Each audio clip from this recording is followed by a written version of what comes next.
তো আমরা ষষ্ঠীর দিন বেরিয়েছিলাম, আমি, বড়দি, মা, মানি, গুলটু বাবা বেরিয়েছিলাম ঠাকুর দেখতে।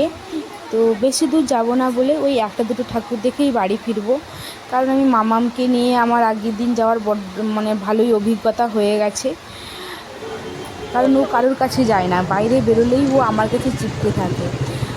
আর মানে কী যে কষ্ট হয় যে বাচ্চাকে একা নিয়ে বেরোনো, সে যে যায় সেই বোঝে। যারা আমার মতন ভুক্তভোগী কারা অবশ্যই কমেন্ট করে জানিও।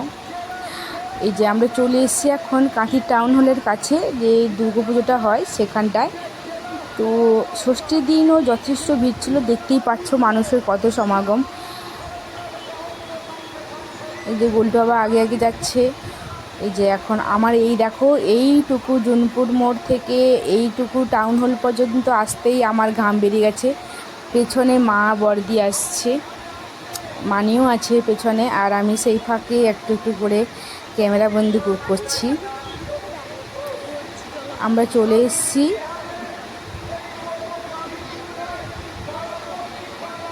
আর খুবই সুন্দর করেছে চারিদিকে, লাইটিংয়ের কাজ তো দারুণ করেছে। বাচ্চাদের জন্য তো বাচ্চারা খুবই খুশি হতো।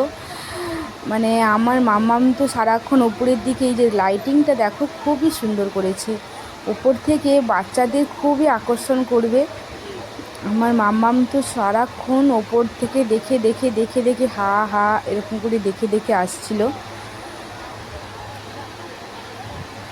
বাচ্চাদেররা এই লাইটিংগুলোই খুব ভালোবাসে, তাই না? কারণ ওদের তো ওইগুলোই আকর্ষণ করে। যে দেখো, ও কিন্তু ওপর দিকে তাকিয়ে তাকিয়ে আসছিলো, আর পেছনে মা বড়দি আসছিল। এই যে মণ্ডপে চলে এসেছি, মণ্ডপটাও খুব সুন্দর করেছে, যেমন আকর্ষণীয় করেছে, মানে দেখেই মন ভরে যাবে।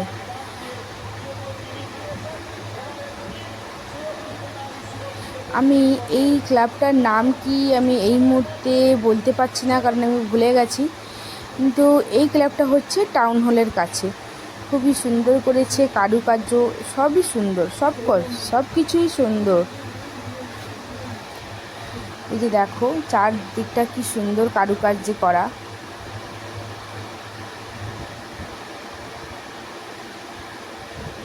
ভেতরে প্রতিমাটিও খুবই সুন্দর করেছে, মানে মা দুর্গার যে প্রতিমা ওটাও খুব সুন্দর করেছে, আমার তো খুব ভালো লেগেছে।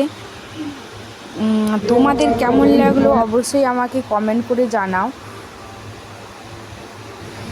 তারপরে আমরা একটু ছবি তুললাম, এই যে তারপরে আবার সুন্দর লাগছে আর একটা মণ্ডপে যাওয়ার জন্য। এই যে দেখো এখন ছবি তুলছি, তো দেখাবে পরে ভিডিওতে, টাটা।